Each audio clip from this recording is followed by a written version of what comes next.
Howdy.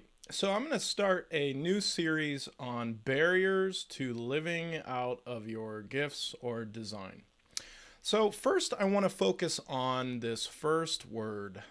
It's a one word. It's tricky. It's shoulds. So I call shoulds poison to desire. Shoulds are very complex and they're tricky.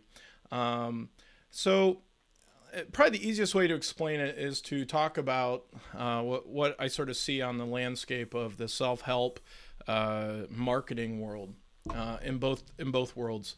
A lot of approaches that we come across will articulate that, so for example, in the marketing world, if you're gonna market yourself, you need to use Facebook, and it comes across with this strong should.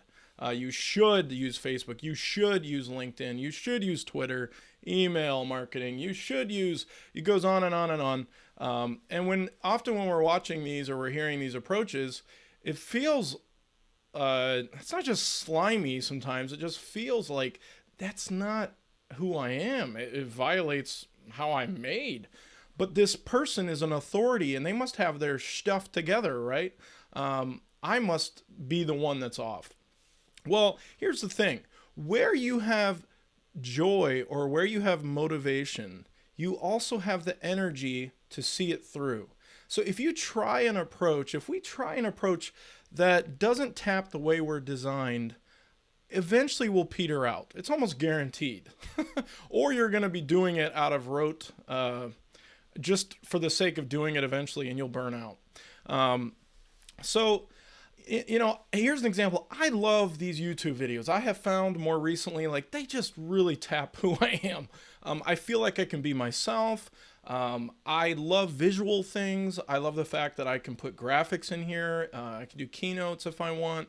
It just really works, and I'm able to do it much quicker than any other method. Now, I like writing. I like emails too. I like blogging too. But there's something about these YouTube videos that really wake me up, and I get to have fun with them. I was just sharing this the other day with someone about how I was really having fun, and they were like, ugh, that's not me. They had that vomit reflux effect where that was not them. And they articulated, I would rather do writing. I would rather do, like blogging and those kinds of things.